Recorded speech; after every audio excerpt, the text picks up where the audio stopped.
Now you just can't leave. All right. Welcome back to the Reverse Mush podcast. Harry Mack, as always, actually joined by my co-host Ross this week. What a surprise. That's right.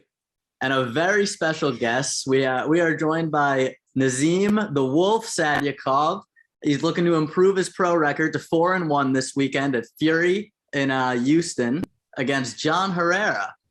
It's a big fight coming up. And Naz, we actually realized today we were at your last fight at on that Sabatini Gonzalez card. Oh wow, really? Yeah. We were cage side. Wow. We were right there. Wow, that's crazy. I didn't even know. I had no clue. You I don't think we met by then. No. Yeah, that was before we managed to weasel our way into the team as we have here. But no, first and foremost, we appreciate your time, brother. We appreciate you coming on. But yeah, I mean, huge fight coming up. We were just talking about it. You fly out to Houston tomorrow. So who's going to be in the corner with you? I'm bringing two crazy people with me. I'm bringing Eric Heyer and I'm bringing Charlie. So with these two, you're always ready for war. You know what I mean? There you go. I chose the two most violent people I could think of. I don't hate that game plan. If shit hits the fan. Yeah, you don't want someone giving you the super technical advice in the corner. You need someone telling you, let's go to fucking war. Violence. No, but I as far as technical advice goes, I 100% trust these guys. Like, we all, the three of us, it wouldn't be the first time working together. I cornered Charlie for Bellator, cornered him for CFFC. I think I cornered somebody else alongside Eric. So like this trio of people, us three in particular, we have this. We're not new to this. Got the chemistry going. Yeah, we're already on the same page. Love to hear that. And we've talked to Charlie. We know he's quite the insane type, I guess you could say. I mean, yeah, like that's He's what I'm great. saying. Like if things hit the fan, like I know I have two people with me that are gonna go to war. Fuck yeah. That's right. Yeah. Me and Harry could be. We're going to hostile territory. You know what I mean? It's best. You better to be over prepared. That's true. So your opponent's from around there, right? He's from around Houston? Yeah, I don't know if he's from Houston, but he's from Texas. I know that. Gotcha. It's close enough. Big state, I know. But, same. Yeah. Yeah, kind of. So I wanted to ask you, Naz. So I'm probably going to pronounce this horribly, and you have every right to make fun of me and give me all the shit for it. But so how does one find their way from Azeri-American to Long Island? Oh, so it's actually a crazy series of events. My parents, basically my entire bloodline is from the land of Azerbaijan. So my grandfather's from the city of Ganja, Azerbaijan, and pretty much the rest of my family, almost everybody is from Baku, which is the capital. And my parents moved to Russia where they had me. So I'm actually Russian born. I'm ethnically Azeri, but I was born in Russia. And from Russia, we came here.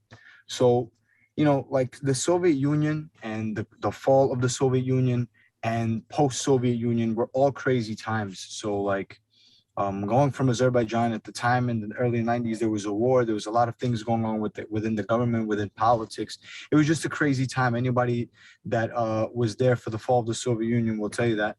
And then they moved to Russia where they had me. So my parents actually had me in Russia, not in Azerbaijan.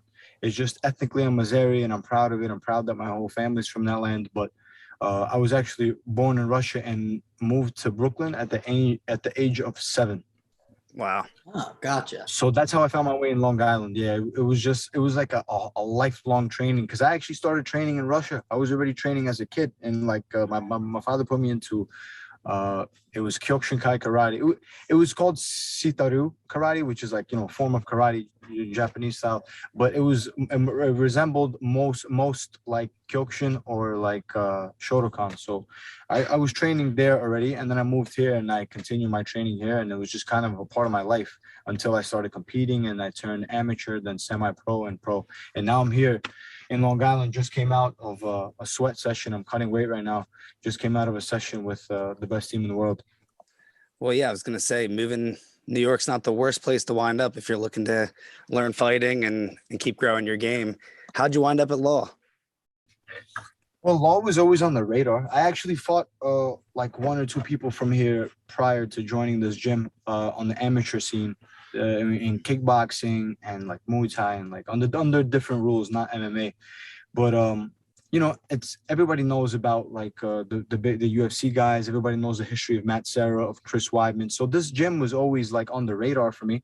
It's just I was already like training in gyms in Brooklyn, and like what kind of style I had. I would like go to judo here and then kickboxing here, and then this I would get a little bit of this here, a little bit of this there. I actually ended up in K Dojo, which is even further than here, which was one of the big reasons that led me to end up here. Aside from just changing structure, changing my lifestyle and changing my structure of training, I actually traveled to New Jersey on a weekly basis. I would travel 2-3 times a week and just train in Brooklyn 2-3 times a week. So basically, it was like I always carried myself professionally, like my training. I always took it serious and I always trained my hardest.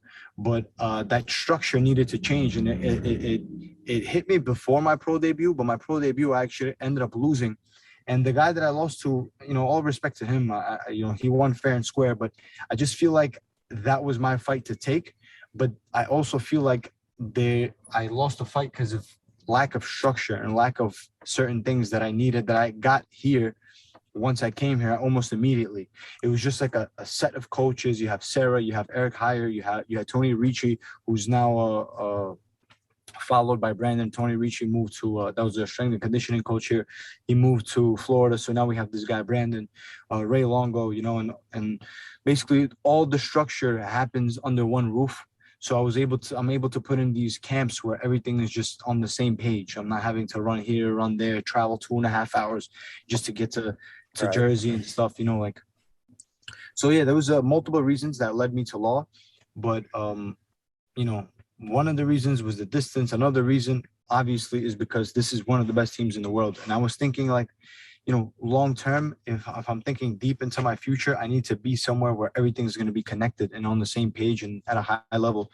Not to take anything away from my old coach, Murat Kashtov in K Dojo. That's a phenomenal man and a phenomenal coach.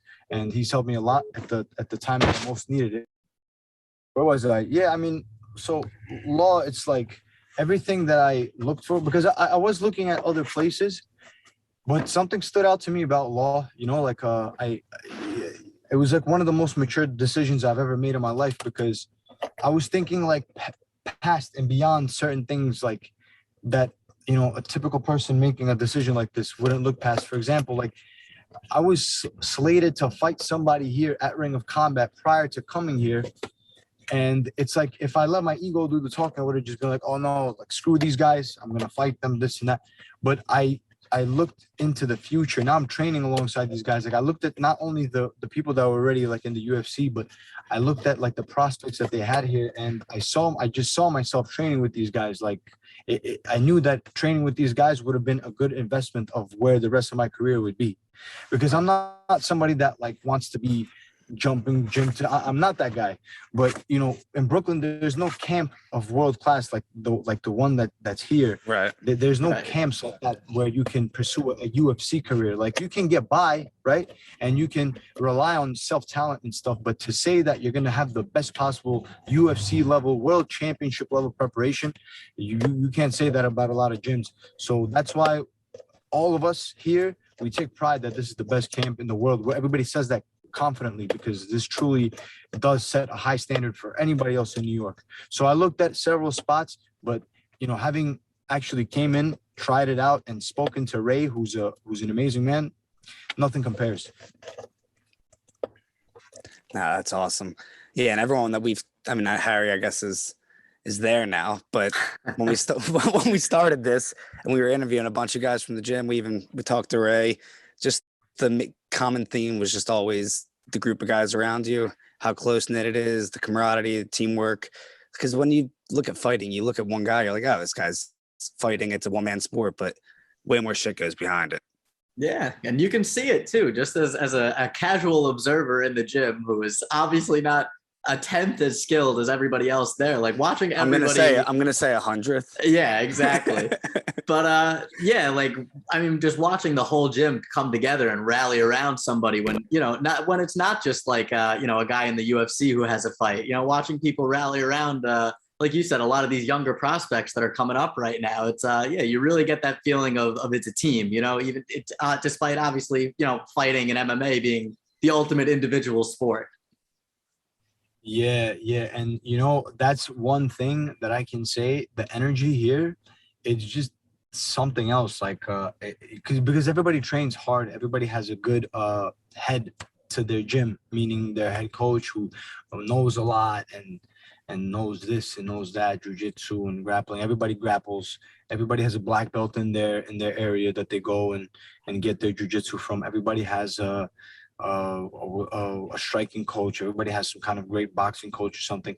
But the way it's put together here and the energy and just the positivity is just unmatched. I never seen anything like it. I'm still in awe. I'm here for 2.5 years. Plan on being here for the rest of my career. But like, I'm just still in awe about the energy here. It's just unreal. It's like nothing like and I used to think that every team was the way I trained with in other teams, like the way other teams were all throughout growing up. I thought that just every gym is just like this. Having spent time here, having done camps here, having had victories and having had tough times here, you realize what a team really is. And this team, the energy is unmatched. I think that's what really truly separates us, aside from the fact that we have just beasts. Sure, the saying, iron sharpens iron, man sharpens man, man sharpens man. Aside from the fact that you have 2 beasts or 3 beasts or 10 beasts all in one room on the same mat, and even more than that, realistically speaking. But aside from beasts just helping each other, you have this energy that I think puts us ahead of everybody else. And it's not just about being happy or just fake positive or something. It's truly like an energy. I really can't explain it. And I think you, having came to the gym, I think you have a grasp of that. I think you understand what I'm talking about. Absolutely, man. Yeah, I've said to Ross before that, like, that it's been a couple months now, and like that, and before that, a while before, like, I came to the gym for the first time, but that feeling walking through the door, it really doesn't get old, man. It's a special kind of vibe, a special kind of energy in there, and like, it's a very cool where someone like me who has zero skill in any of this can go in and feel like just as welcomed as like these seasoned pros and guys like that. So I would encourage anybody on Long Island in the New York area, if you're around, absolutely stop by. You will not regret it. Yeah, you can beat Harry's ass. Yeah, please do. But no, you mentioned them briefly. And just to transition over to your fighting here. So you fought CFFC. You had a couple fights with them that withdrew. Was there a reason you went to Fury, or did something happen with CFFC? No, I mean, I'm signed to Danny Ruby. Nothing happened with CFFC. CFFC has been great to me. I mean, they've gotten me opportunity after opportunity, and I was actually supposed to fight just last month, but I caught COVID in August, and things were not looking good with how sick I was. Things were not looking good, and I didn't think that I was going to be able to turn around so quickly and just go straight into camp. Right. So when I was just getting back, when I was just getting like into like sparring, into like intense training, because I never really stopped. Like, I took that 10-day quarantine, 2-week quarantine, and then after that I just kind of came in. I was lightly training, and just about around the date when I would have fought is when I started like picking up the pace in training. So I pretty much, this fight was only this camp for this fight a month later from the original date I was supposed to fight is only like a month. But the thing is, I've been preparing back to back so much that I can afford myself to do that. I was already like in shape. I was just worried about my health because I had a cough and I had like discomfort in my lungs that I did not think I was going to turn around this quick. I had a bunch of at-home remedies and stuff. I thought that I was going to take a few months. Like, the way I was feeling while I was in bed sick, I thought it was going to take a few months. But I came back in the gym. I was able to turn around quick, and I pick up this fight. I told Danny, like, hey, listen, let's just pick right back up. Let's find something. I never really lost shape. Yeah, I was on the bed for 2 weeks. I didn't want to not have a camp. Like, I wouldn't have fought like a week after my, the CFFC date. But definitely, like, if I'm ready to go, I'm ready to go. And right now I can tell you guys I'm 100% ready. And with Fury FC, I don't know what the future holds, like I'll be back in CFFC, or I don't know what the future holds. I just wanted the opportunity according to the timing, and this date was perfect for me. So I'm going to try it out, no hard feelings with CFFC. I'll be back if anything, and we'll see what happens. There you go. So I wanted to ask you, what would you say is your favorite technique to use in a fight? Favorite technique? Rolling axe kick. Okay. Fuck yeah. It's a good answer. Because I gotta say, watching you go to work with the ground and pound is very visually appealing. I don't know what it is about it, but you got it down to a science.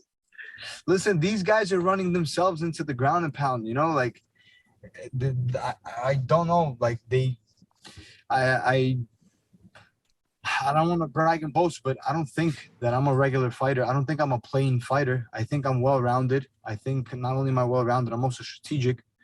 So I'm smart. I have high fight IQ. It's not just about a takedown. Like, I'm wondering, like, do these guys think that they're just going to keep shooting, take me down, and then what? Do you guys know that I'm going to work off my back? Do you guys know that I can get up? Do you guys know that I have a bunch of tools in my arsenal? But I guess they don't, and that's the good part for me. And I'm sure, Sunday night, I'm sure there's going to be a few exchanges. I'm sure there's going to be, some shots coming my way. I'm going to shoot if I want. I just could take it anywhere. I could do the classic Black Wolf ground and pound, or I could keep it standing. I just don't. I don't know myself, because I'm just gonna let my training do the, my instincts do the talking for me, because I'm just prepared for everything. I'm fighting John Herrera, but I'm prepared to fight Dustin Poirier, Charles Oliveira, Habib, all the best in the world. So, like, it doesn't matter if I'm fighting this guy, because I prepared to fight a guy that's the best in every aspect. So I train accordingly. I train with the best in the world once again. So I'm ready, bro. Whatever comes my way, I'm ready for it. And I wish him well, because I'm throwing everything his way as well. Love to hear it. And yeah, like you just mentioned there, you're willing to go in there, take a beating if you gotta, grind out a win. I did notice you got 2 first-round finishes and a decision win. What do you prefer on those? Would you rather get in there, knock the fucker out, and walk away unscathed, or grind out a decision? Well, throughout my amateur career in kickboxing and sambo and all these different disciplines I trained, I've had many finishes, a lot. And there's no better feeling than coming in there and, like, blasting somebody fast and walking away and having pancakes with no injuries, no nothing, talking about a fight, talking about fighting a month from that night, or like 2 months, whatever, like just getting right back in there just because you fought so quick and you ended the fight so quick. There's nothing better than that.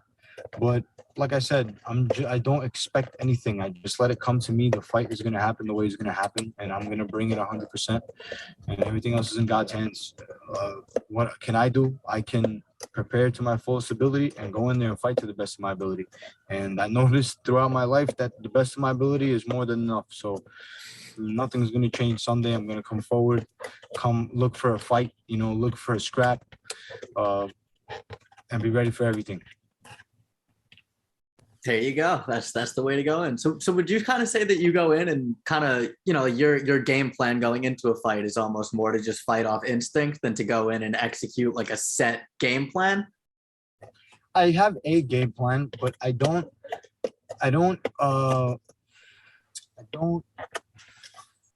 it's not something that, how should I say this without sounding like I do have a game plan, but I don't have this, I don't leave the door closed for the fight changing and then me having to do other things, like, right. You just never know with a fight. Like, you got to be adaptable.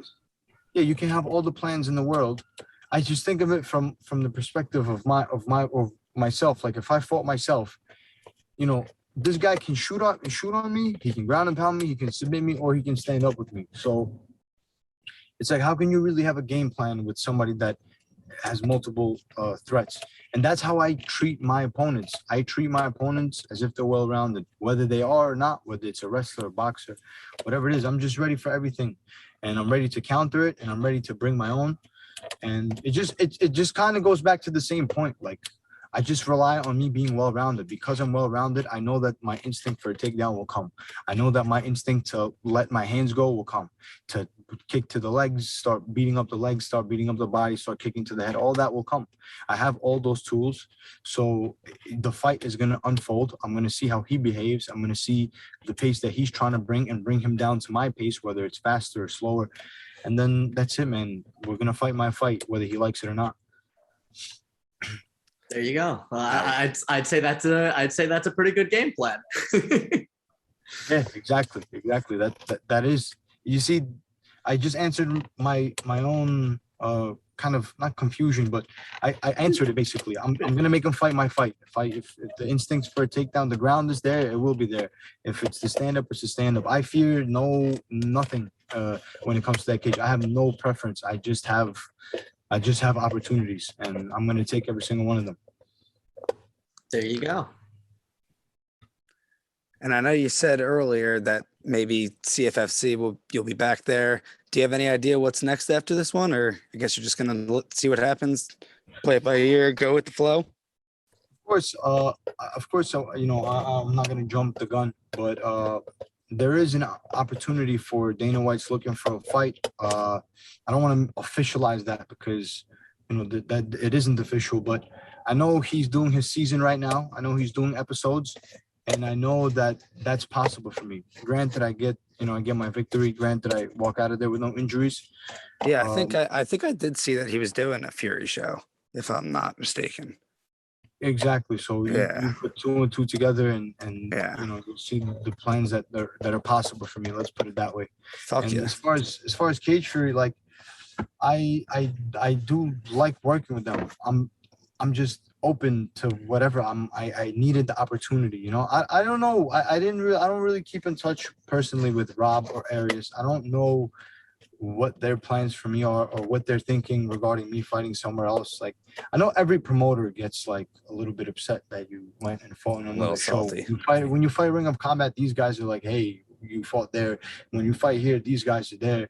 And then you fight somewhere else. And I had this back in the day with Maverick and with all these like different promotions. Everybody gets upset. Like, but you guys got to understand, like, us as fighters, we need opportunities more importantly than like some kind of money or something. Like, I'm not saying there's no loyalty. There is, but I just don't want to hear this whole like thing because about like you should have fought on this show or that show, because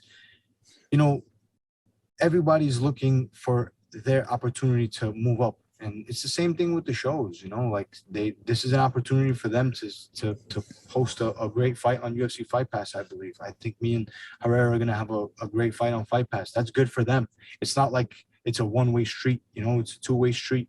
And like I said, this is me thinking from a perspective of maybe they got upset or something. But as far as I'm concerned, I'm not upset at anybody. I don't think that I think I was treated, well by everyone, and wherever the opportunity takes me next, I will take it. So whether it be CFFC, wherever it is, I'll be back. If anything, I like fighting for that show. It's a great show. They killed it throughout the whole pandemic. You guys saw how many shows they put on. They did. We were at a bunch of them. Yeah, we went to a couple. Like 3 shows a month. They gave me so many opportunities. I was just injured. I was just broken hand, broken rib, broken this, broken that, COVID 1, COVID 2. But, I'm grateful for them. I'm grateful for the opportunities, and I'm sure it won't be the last one. I hope I can fight there again. So, let's see what the future holds. Step by step, fight by fight. Let's take care of Sunday, and let's see what happens next. Absolutely. So how difficult was that to kind of, be putting in these camps and putting in all this work and preparing for fights? And then, like you said, you're dealing with injuries, you're dealing with COVID. How difficult is it to kind of work through that? And just like, is that just something you kind of write off as part of the game? They're never fun. The injuries they're never like, you fall down, so to speak, mentally. You just like, you drop. It's like tripping, and and you're like, God damn, man, again, what is this? And it got to a point where it's like, yo, how is this happening like so consistently and like so back to back? It's almost like some kind of message or something. Like it's some kind of like sixth sense or something, like the world or God speaking to me, telling me, yo, like this is not for you. Like stop trying. Like I'm telling you, look, you're getting sick, you're getting injured, you're getting this, you're getting that. This is not for you. Those thoughts crossed my mind, but what didn't ever stop for me was the training. I never stopped training. I never stopped believing and hoping to continue my dreams. So that'll never stop, like even if, God forbid, even if I get another hiatus like this, I'm just gonna keep pursuing my dreams. This is my dream at the end of the day. So I want to be the best. I want to make history. I want to be one of the best in the world. Not the best, one of the best. I want to be the best in the world. If I'm going through this and I can get up every single time and keep going, then no, a human can't stop me. If all these outer worldly things couldn't stop me, all these viruses and all these handbrakes and injuries, if they couldn't stop me, then no opponent will. Even if I have to lose or have to, fall down again, I'm gonna get up and keep coming forward. That's my attitude since I was a kid, and that's gonna be the attitude that I die with. Yeah, no, that's an awesome attitude, man. Seriously, because when you're going in there with the idea that nothing could be more difficult than what you've already accomplished and all what you've already been through, then it's I don't know, fighting's almost the easy part at that point, I'm having fun. I never had this much fun throughout fight week and just like looking forward to the fight and the fight itself. Like, okay, yeah, I'll go through that nerves period, but just the idea of me fighting this week has never been so fun. I couldn't have been more excited to be in fight week. Fight week usually is like, okay, now I got to worry about the weight. Now I got to worry about this, that. Everything's on point right now. Everything's smooth. I'm just ready to go out there, have fun, look on Monday morning, because the fight's on Sunday. So look on Monday morning while I'm having some pancakes. Look at the highlight reel KO, and just be like, damn, that's fucking sick, and look at some of the messages the fans, Azeris from overseas are sending, and my friends in New York and stuff, and all the support. By the way, the support is absolutely incredible. I gotta add that in. Awesome, man. Yeah, I see all your posts, everything like that. It's awesome to see like an entire country rally behind you. Yeah, man, that's a different feeling, man. That's also, as a fighter, like you have this thing to look forward to, like just to represent the nation, like you're carrying the flag, you have like an entire nation that is rooting for you just because you guys are the same culture alone. That's like, I can't explain that. That's a different feeling. It's a different responsibility too. Because I hear things like I don't think these things of myself, like that I'm the pride of Azerbaijan or something like that, but these kind of phrases get thrown my way by certain people overseas, and I'm like, do you really think that? That's amazing. Like, I'm grateful that you think that, and that only gives me a responsibility to hear you say that, the pride and the Azeri flags and all this stuff, because I'm very patriotic myself. I grew up in a patriotic household. My parents are proud Azeris. They're proud of Azerbaijan. So for my father to see this kind of support from Azerbaijan, from the Azeri community, it makes him proud also. So it's just like a bunch of things. It's like a responsibility I hold to not only make my dreams come true, not only make the people, my friends and the people I grew up with proud, but also to make the nation proud. The people that are rooting for you just because you're Azeri alone. Yeah, no, that's awesome. And honestly, we're fucking pumped to see you Sunday night. Do you know what time you'll be on around, or just so that the listeners can hear? So it's supposed to be 4:30 Houston time, which is 3 hours behind, or an hour behind New York, the time zone. And I believe that is going to be 5:30 p.m. But I will post all the details. I touched down in Houston, so as soon as like everything is adjusted time-wise, like I'll know what time it is there and stuff. Because like I have like figured it out, but like I still get confused. Like when I look at the poster, it's like this time PT and then CT. I only know ET, Eastern. I'm with you. We're not time zone guys. We are not time zone guys. That's what I'm saying. When I see CTPT, I'm like, okay, what time am I fighting? I don't even get me in there, bro. Yeah, doesn't matter. Time is made up. Just tell me when it's fighting time. Yeah, absolutely. My training partner, we're about to head back to Brooklyn. There you All right, go. cool. But yeah, Well, man. but before we let you go, you said you were gonna post the Take your details. time, guys. Honestly, take your time. Don't worry about that. He's chilling. He's on the phone, so don't worry about that. What am I gonna post the details? I'll probably post them Thursday or Friday. I'll probably post everything on Instagram, like exactly the time and stuff. But you guys know it's on UFC Fight Pass, and the exact time. I'll definitely post it. I'll definitely keep everybody. Definitely keep everybody on notice. Yes, sir. And you're at there is at Nas MMA, right? Yes, at Naz _MMA. Underscore. I knew I was forgetting something. There you go. So yes, absolutely. Make sure you give Nas a follow on there. There's some good stuff. You've made it onto the Bookie's Basement Instagram before. You and Aviv doing some pool alley oops there. Yeah. Oh man. Yo, but that wasn't the coolest thing. That was like I thought it was cool in the moment because like we're the only ones that did it at the party, but. Like I showed that to my sister, for example, and I'm like, yo, look what we did. This is so cool. And she's like, yeah, that's not that cool because if you look on the internet, they have ones where it's like one guy jumps and then passes it to another guy and another guy and another guy. And then, like the fifth guy slam dunks it, and the whole place is like, yeah. Where me, it's just Aviv throws it, I jump and I shoot and I score. So she wasn't impressed. Yeah, she wasn't impressed, but I guess what we did was like, I don't know, 3 out of 5 stars. It was okay. That's fair. Hey, you got to be your own harshest critic sometimes. I'm glad I made it to Bookie's Basement though. Of course, brother. You are always welcome on these airwaves anytime. Anytime. And thank you guys for the support. I know you guys are heavy on our team, and I'm grateful for that. I see how you guys reached out to Charlie at Bellator and stuff. I'm really grateful as a SerraLongo fighter. I just want to say I'm really grateful that you guys cover our team and that you guys support us the way you do.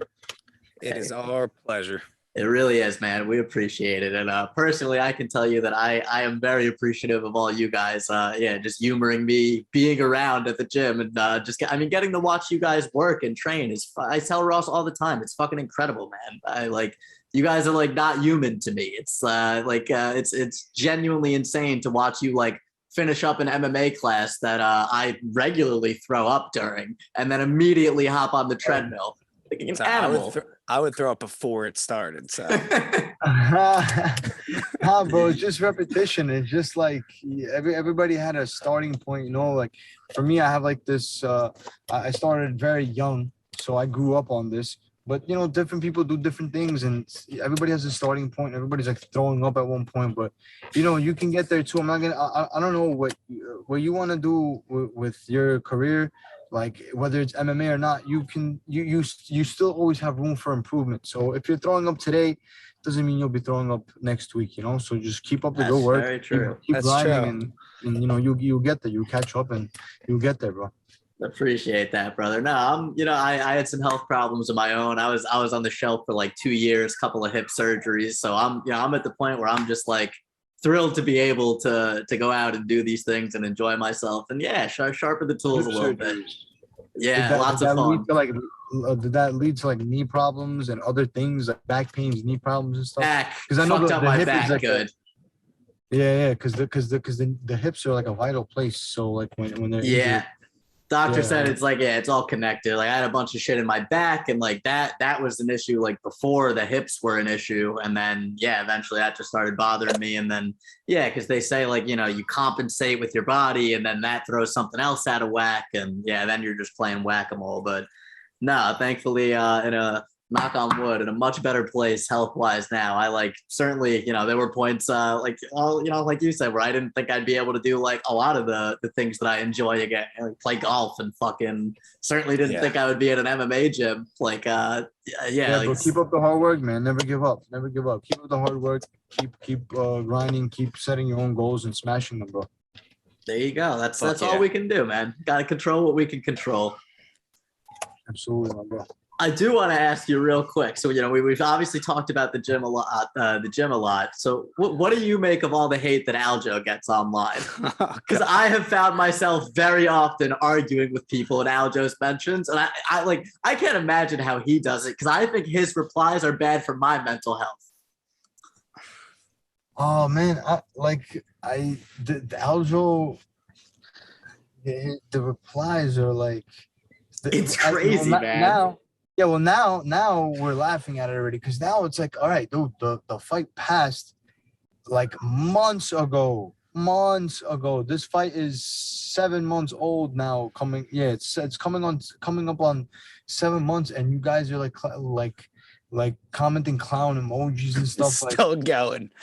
Yeah, like still going. Like, you guys are like overdoing the assignment. Like, Petr Yan shared Aljo's post with the belt, and then he's like, yo, hey guys, they're celebrating. Look at him, like jump on him. I remember that night.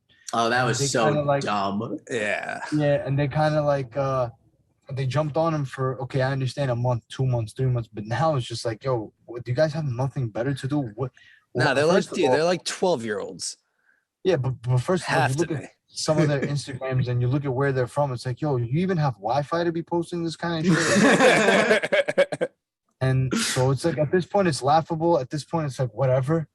But, what can you do? Like, Aljo's a positive guy anyway. Like, he doesn't need positive comments to understand who he is. We all know his potential. We all know that skillfully and on his best day and in shape and like, not post surgery, he can beat Petr Yan, and that's all that matters. If he couldn't beat him, I think like he told us, like, I would just be honest, like, damn, I have some work to do. This guy's ahead of me. But he clocked him so many times, like, people forgetting how the fight actually went. Yeah. Like, you're telling me that those very people forget fans, two judges had Aljo up 2 rounds to 1 when the fight was stopped. And what about you think those fans that are talking that shit, you think they were sitting there after the first round and a half, after the first 2 rounds, thinking, yeah, Petr got this? Hell no. Nah. Hell no.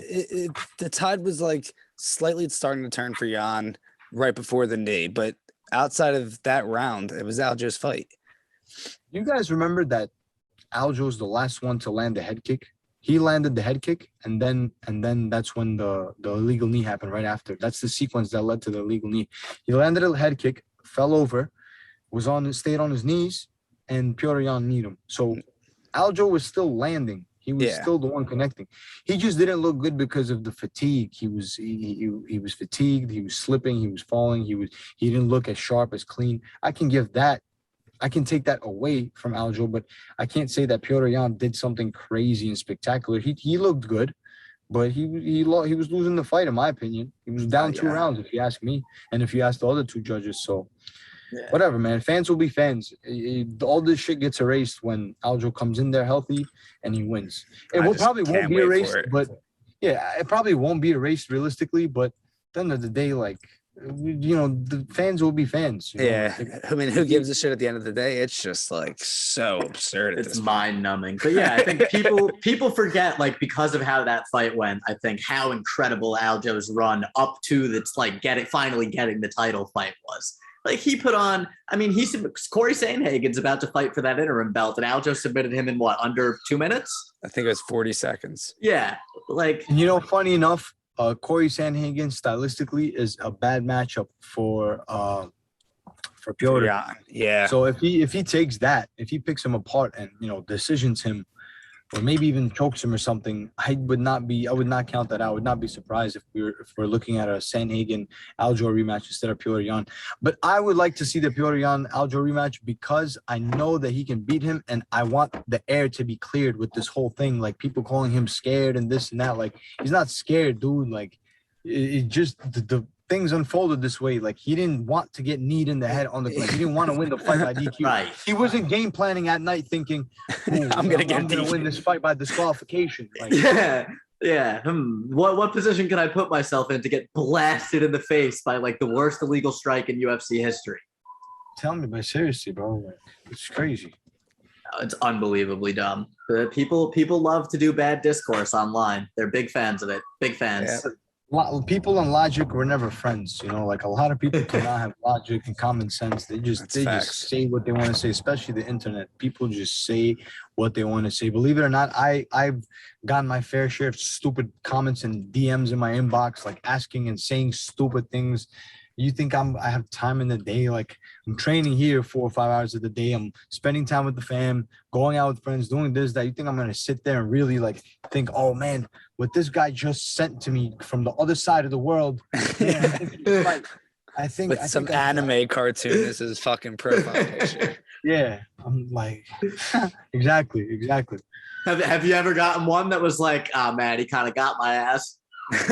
Yeah, I had a couple. Not like those. I'm sure there will be somebody that'll say something that will be like, fuck you. But overall, no. And overall, I don't care about a lot of people's opinions. Like, it's not that I don't care. I just don't direct my energy towards it. Your energy can only focus on so much. Your energy can only focus on so much. So I'm not a road rage person, even though like people cut me off like almost every day in this New York traffic. But it's like, am I gonna fight everybody that cuts me off? Am I gonna fight everybody that gives me a dirty look? Am I gonna fight everybody, and let alone that I'm a professional fighter? Am I just gonna keep getting out of the car, or am I gonna keep like conflicting with somebody when I have to train, I have to spar, I have to do all these things that are so intense as is? I'm gonna worry about what the hell somebody's saying, let alone the internet. Yeah, let alone the internet, because they're not saying it. They're not gonna say to these commenters. Not one of those comments would say that to Aljo's face. Not one of these comments that ever said anything to me will ever say it to my face. I promise you that. No, I want that Phil the MMA. I want that Phil the MMA dude to come to Law and say all the things he's been tweeting at Aljo. Just say them out loud to everybody in the gym and see how that goes. Yeah, some guy offered him $5,000 today, and he won't take any money for it to do a Muay Thai. We're gonna drag him. We're gonna make him sign a waiver. We're gonna put a helmet on him, put some gloves and shin guards on him, and we're gonna put him with one of our amateurs. And we're just gonna scream. And that's what I think we should do if the MMA guy comes. I'll make the trip up to New York for it. I'm there. Yeah, we'll Bookie's Basement will be the presenting sponsor of that one. That guy sucks. Yeah, man. I don't even know who that guy is. I just heard of that Instagram name before. I don't even know. He's like at this point, people know him just because he's such a troll. Well, yeah, you guys beefing with him? No, he blocked Harry. Fuck him. I'm genuinely happy about it. Fuck that guy. I told him he had shit. He said like I don't know. He said something stupid about Aljo, and I told him he had mashed potato brains, and he blocked me. Coward. Yeah, he doesn't, like you said, he doesn't deserve the time of day. Not worth the energy. Nah, I'm out on that. You guys just gave him promo. I'm pissed. Exactly. I'm fucking pissed. Exactly. Why the fuck would you do that? Because now I'm gonna go and search him after. Now I have to look at his content and give him views. Someone started a fake account for him today. It's a vicious cycle. Yeah. My boy Shalem is here. We're gonna drive back to Brooklyn. Hey, how are you? How we doing? Hey, what's good, brother? How you doing, champ? Oh, how we living? Oh, all right. Well, we will let you go, Naz. You have been beyond generous with your time, and we really do appreciate it. So Sunday, Fury, UFC Fight Pass, Nazim, the Wolf Sadykhov, John Herrera. It's going to be fireworks. Everybody make sure to tune in. Naz, anything you want to plug before we let you go? Nothing. Just anybody that is looking for specific updates, just follow me on Insta at Naz, NAZ_MMA, Naz_MMA. So if anybody wants to get the exact time and tune in. In Eastern time. Yeah, Eastern time. Exactly. These dumb graphics. So if anybody wants, and I'm probably gonna do a vlog or something after the fight, before the fight. I don't know. We'll see what's up. So I'll be talking to the fans, to people and stuff. So follow me on Insta, and everything will be on there. That sounds good. Well, good luck to you, bro. Thank you, guys. I appreciate the interview. Thank you very much. Hope I speak to you guys again very soon. Of course, bro. Appreciate you. Safe travels, brother. Yo, see you in the gym, Harry. Yes, sir. Peace, man. Yo, see you guys. Have a good night. Be good, brother.